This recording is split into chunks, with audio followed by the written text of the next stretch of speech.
ناظرین آداب، hot cake studio میں آپ کا خیر مقدم ہے۔ آپ دیکھ رہے ہیں اپنا پسندیدہ پروگرام چلو بات کر کے دیکھتے ہیں۔ میں ہوں حقانی القاسمی اور میرے ساتھ بہت ہی خاص مہمان ہیں شاہد الاسلام صاحب، جو ایک نڈر بے باک صحافی کی حیثیت سے اپنی ایک الگ شناخت رکھتے ہیں۔ انہوں نے جواہر لال نہرو یونیورسٹی سے پی ایچ ڈی کی ہے اور ان کی ایک کتاب دہلی میں اصلی اردو صحافت، تصویر کا دوسرا رخ سامنے آ چکی ہے۔ ان کی دوسری کتاب سفر خامہ یگانہ ربی سے کچ کلاہی تک ہے، جو ارشد کمال کے شعری کمالات کے حوالے سے ہے۔ ڈاکٹر شاہد الاسلام صاحب، آپ کا اسٹوڈیو میں خیر مقدم۔ شکریہ۔ شاہد الاسلام صاحب، میں آپ سے جاننا چاہوں گا کہ پہلے صحافت کو ایک مشن کا درجہ حاصل تھا، لیکن اب یہ صحافت پیسے کمانے کی مشین بن کر رہ گئی ہے۔ یہ سوال ہے آپ کا؟ نہیں، گورکھ دھندا کہہ لیجیے اس کو، پیسے کمانے کی مشین بھی ہو تو کسی حد تک درست ہے۔ پیسہ کمانا کوئی بری بات نہیں ہے، اگر سلیقے کے ساتھ، کاروباری تقاضے کے ساتھ اگر کاروبار کیا جائے تو برا نہیں ہے۔ لیکن اگر بلیک میلنگ کی جائے، کسی کو مطلب بلیک میل کر کے کسی سے کچھ فائدے حاصل کیے جائیں، یا کسی کی پگڑیاں اچھال کے ان سے رقم حاصل کی جائیں، یا اور دوسرے خلاف آداب طریقے اپنائے جائیں تو یہ غلط ہے۔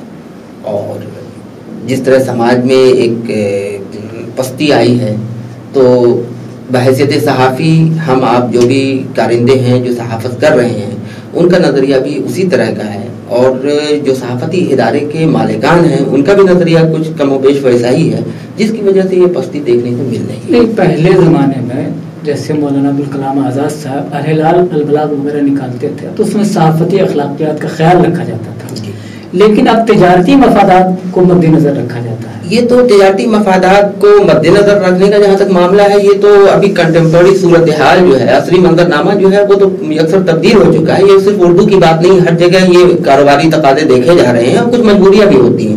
مثلا یہ کہ آپ اخبار کہاں سے چلائیں گے؟ دین کی خدمت تو آپ کر نہیں رہے ہیں۔ اخبار چلانے کے لیے سرمایہ چاہیے، سرمایہ آئے گا کہاں سے؟ ایک اخبار کی تیاری میں 20 روپے کا صرفہ آتا ہے، اور وہ اخبار مارکیٹ میں آپ 1 روپے میں چھوڑتے ہیں، 2 روپے میں بکتا ہے۔ جی جی۔ تو اب سوال یہ کہ 19 روپیہ کا گھاٹا کہاں سے آپ برداشت کیجیے گا؟ اشتہارات کی شکل میں کچھ ریونیو آیا کرتا تھا، اب اس کے دروازے محدود ہوتے جا رہے ہیں، تو نتیجہ یہ ہے کہ دائیں بائیں دس دیٹ کیا جا رہا ہے۔ نہیں، یہ بات تو صحیح ہے، لیکن ظاہر ہے کہ مشن کے طور پر بھی اس کو لیا جانا چاہیے تھا نا۔ نہیں، صرف مشین بن کے رکھ دینا بہت ہی بری بات ہے۔ اسی لیے زیادہ تر لوگ کہتے ہیں کہ اردو صحافت زوال پذیر ہے اور اس کا معیار مجروح ہوتا جا رہا ہے۔ اب رہی بات معیار کی، تو معیار پہ ایک لمبی بحث ہے کہ آج اردو صحافت کا معیار اتنا زیادہ خراب کیوں ہو گیا ہے۔ تو ایک اہم بات یہ ہے کہ کسی بھی آج کے دور میں کسی بھی ادارے کو آپ دیکھیے، صحافتی ادارے کو، چاہے وہ کارپوریٹ کا ہو یا دوسرے ادارے ہوں، تو وہاں پہ خبروں کی ترسیل کا ایک سسٹم بنا ہوا ہے خبر رساں ایجنسیوں کا۔ جی جی۔ تو اردو میں خبر رساں ایجنسیاں جو بھی ہیں ان کی مٹی بالکل پلید ہو چکی ہے، اور جس کی وجہ سے اردو صحافت کی ریڑھ کی ہڈی بالکل ٹوٹ چکی ہے۔ اور ستم ظریفی یہ ہے کہ اس جانب لوگوں کو جو لوگ کچھ بااثر ہیں، جو کچھ کر سکتے ہیں، اردو صحافت کی ریڑھ کی ہڈی کو مضبوط کرنے کی کوشش جو ادارے کر سکتے ہیں، ان کو متوجہ کرنے کے بعد بھی کوئی صورتحال میں تبدیلی نہیں آ رہی ہے۔ ابھی مثال کے طور پر صرف UNI ایک ایسا ادارہ ہے جو ہمیں خبریں باضابطہ طور پر بھیج رہا ہے، باقی دوسرے جو ادارے ہیں ان کی حالت تو خیر اتنی غیر ہے کہ ان کا تذکرہ نہ کیا جائے، لیکن UNI کی حالت آپ سن کر کے آپ کو خود ہنسی آئے گی۔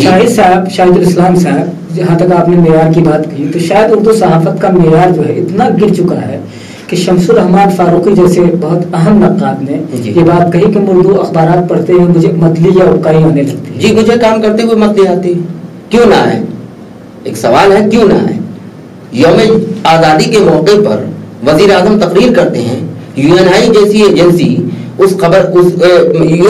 صدر جمہوریہ ہند تقریر کرتے ہیں یوم آزادی کی شام میں، اور UNI اس کو خبر جب چلاتی ہے تو لکھ دیتی ہے یوم جمہوریہ کے موقع پر صدر جمہوریہ کا خطاب، اور اردو اخبارات والے اس کو اسی طرح سے شائع کر دیتے ہیں۔ قارئین پڑھتا ہے اور ہنستا ہے۔ آدھار کارڈ کا ترجمہ اگر بنیادی کارڈ کر دیا جائے تو آپ کیا کہیں گے؟ اس کا کیا جواب آپ پیش کر سکتے ہیں؟ مشینی ترجمے کی خرابی ہے۔ تو وہاں پہ جو بیٹھے ہوئے قارئین ہیں ان کی عقل کو کیا ہو گیا, وہ کیا کر رہے ہیں, وہ کیا سپلائی کر رہے ہیں, قارئین کو کیا دے رہے ہیں. شاہد صاحب مجھے ایسا لگتا ہے کہ جیسے آج کل جو اردو صحافت میں ہے زیادہ تر ناتجربہ کار لوگ ہیں, زیادہ تر کمپیوٹر آپریٹر ہی ایڈیٹر بنا دیے گئے ہیں, تو اس کی وجہ سے اردو صحافت نہیں. دیکھیے یہ کہہ کر کے آپ اداروں کے دامن پہ پڑنے والے داغ کو آپ بچا نہیں سکتے ہیں. UNI کا مطلب یہ ہوا کہ وہ 100 200 400 اخبارات کو خبریں ترسیل کر رہا ہے. وہ ایک غلطی کرتا ہے تو سارے اخبارات اس غلطی کو دہراتے ہیں, اس میں شامل ہوتے ہیں.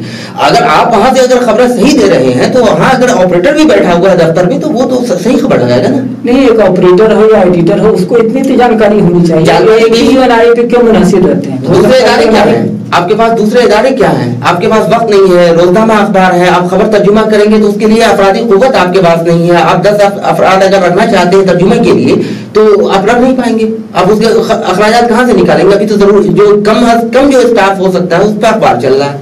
نہیں, آخر کیا وجہ, افرادی قوت کی کمی ہے یا پھر صلاحیتوں کی کمی؟ نہیں, صلاحیتوں کی کوئی کمی نہیں ہے. الحمدللہ مارکیٹ میں آج بھی پڑھے لکھے لوگ موجود ہیں. اردو اخبارات کے بارے میں عام تاثر یہ ہے کہ یہ مسلم اخبار بن کے رہ گئے ہیں. بالکل. تو آخر وجہ کیا؟ ظاہر ہے کہ دنیا میں نظریاتی طور پر مریض ہیں لوگ. جو اخبارات کے ذمہ داران ہیں وہ نظریاتی طور پر مریض ہیں. ان کا اب اس کو آپ کیا کہیں گے؟ ایک چھوٹی سی مثال, دینک جاگرن پبلیکیشن جو ہے ادارہ ہے وہ غیر مسلموں کا ادارہ ہے. وہاں سے انقلاب نکل رہا ہے. دیکھیے وہ مومن کامل نظر آ رہا ہے آپ کو. اور اسی کا جو ہندی ایڈیشن ہے دینک جاگرن, وہاں پہ آپ دیکھیں کیا ہو رہا ہے کہ مسلمانوں کے خلاف خبریں لگائی جا رہی ہیں. نہیں, زیادہ تر اخبارات مسلم مدرسہ اور مسجد کے ارد گھومتے ہیں. تو اور بھی تو دنیا کے مسائل ہیں جن میں ہونی چاہیے, اس میں کوئی دوہرا نہیں, مسائل بہت ہیں. اور مسلمانوں کی ترجمانی کا بھی جہاں تک معاملہ ہے تو قاعدے سے اس کی ترجمانی کی جا سکتی ہے, رہنمائی کی جا سکتی ہے. لیکن اردو اخباروں کے ذمہ داران کا یا ان کے عہدیداران کا یہ ایک مزاج سا بن گیا ہے کہ جذباتی ایشوز کو لے کے ریز کرتے ہیں. جی جی جی, وہ سنجیدگی کی طرف قدم آگے نہیں بڑھاتے ہیں. جذباتی یہ ہے کہ اب اردو میں صرف جذباتی یا زرد صحافت ہو رہی ہے, معروضی اور منطقی صحافت کچھ نہیں, خاتمہ ہو چکا ہے. بالکل. تو اس کے لیے کس کو ذمہ دار آپ مانتے ہیں؟ سب کوئی ذمہ دار ہیں, کوئی اپنا دامن نہیں بچا سکتا ہے. آخر کیا وجہ ہے کہ آپ جو اخبار سے وابستہ ہیں آپ ہمیشہ استحصال کے خلاف لکھتے ہیں, جی ہاں, حق تلفی کے خلاف لکھتے ہیں, جو ناانصافی ہوتی ہے اس کے خلاف لکھتے ہیں, لیکن خود وہاں کے جو ملازمین ہیں جو بیچارے ان کا استحصال ہوتا رہتا ہے. استحصالی صحافت ہی ہے آج کی صحافت. کیا ہے استحصالی صحافت ہے؟ آپ عالم اسلام کی آواز اٹھاتے ہیں, بیت المقدس کے بارے میں آواز اٹھاتے ہیں کہ وہاں ناانصافی ہو رہی ہے, وہاں مظلوموں پہ ظلم کیا جا رہا ہے, لیکن آپ خود اپنے ملازمین کے ساتھ جو استحصال کا رویہ رکھتے ہیں, تو آخر اس کو روکنے کی کوشش کیوں نہیں کی جاتی؟ کون کرے گا کوشش؟ جو مالکان ہیں. مالکان کی نیت جب درست ہو تب تو. یہ بات تو ہے, لیکن آپ تو احتجاج کر سکتے ہیں نا. آپ پوری دنیا کے مسائل پہ آواز اٹھاتے ہیں, احتجاج کرتے ہیں, تو اپنے یہاں جہاں داخلی استحصال ہو رہا ہے تو اس کے خلاف آواز نہیں اٹھا سکتے. اخبار ہی نہیں, کسی بھی ادارے کا ایک عام مزاج ہوتا ہے کہ اگر وہاں چونکہ آواز اٹھی تو اس کو باہر کا راستہ دکھا دیا جاتا ہے. عمومی طور پر اردو اخبارات میں جو کام کرنے والے لوگ ہیں ان کی حیثیت ایسی ہی ہے کہ اگر وہ استحصال کے خلاف آواز اٹھائیں گے تو ان کو باہر کا راستہ دکھا دیا جائے گا, چند اختصاص کو اگر چھوڑ دیا جائے تو. جی یہ بات تو ہے. اور دوسری بات یہ ہے کہ وہ استحصال کرنا بھی ایک طرح سے کہیں نہ کہیں ان کی مجبوری میں بھی شامل ہے. مثال کے لیے ایک اخبار اگر نکل رہا ہے تو اس پہ 10 لاکھ 12 لاکھ 15 لاکھ منتھلی کا صرف آ رہا ہے. ان کی آمدنی اگر 5 لاکھ 6 لاکھ 7 لاکھ ہو رہی ہے تو وہ کہاں سے وہ اسٹاف کو زیادہ خرچ دے کر کے مطلب قابل اسٹاف کو وہاں پر رکھے گا, یا جو آپ کہہ رہے ہیں استحصالی صحافت تو ان کو اتنی آمدنی ہو جائے کہ اسٹاف کو اتنا معاوضہ دے دیں, اتنا ماہانہ تنخواہ دے دیں کہ وہ مطلب خوشحال زندگی گزارے, تو یہ ممکن نہیں ہے. شاہد اسلام صاحب, دراصل اردو اخبارات کے معیار کے زوال کی ایک وجہ یہ بھی ہے کہ وہاں کی عدالت سے جتنے بھی لوگ وابستہ ہیں, یا مدیر ہے یا اعلیٰ مدیر, ان میں سے بہت سارے ایسے ہیں جن کو اردو سے واقفیت ہی نہیں ہے. دیکھیے یہ اردو صحافت کا معاملہ یہ ہے کہ یہ کاروباری شکل میں ابھی تک خود کو متعارف نہیں کرا سکی ہے.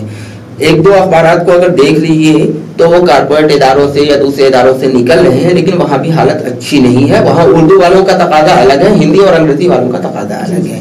اور جو شخصی انفرادی کوششوں سے جو اخبارات مارکیٹ میں آئے ہیں, خاص کر کے شمالی ہند میں جو صورتحال ہے وہ ان معنوں میں زیادہ خراب ہے کہ ان کے مالکان کی حیثیت نہیں ہے کہ وہ اخبار نکالیں.